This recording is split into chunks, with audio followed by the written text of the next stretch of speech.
ఇంద్రలోక భవనాన్ని ఈడ్చుకొచ్చి గదిలో మార్చి మళ్ళీ కట్టారో ఏమో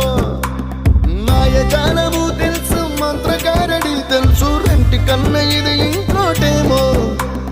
నీలాకాశం నేలాకొస్తే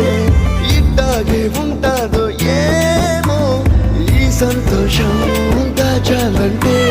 హృదయాలు ఓ వంద కావాలేమో ఇంతందంగా ఉంటుందా ఈ లోకం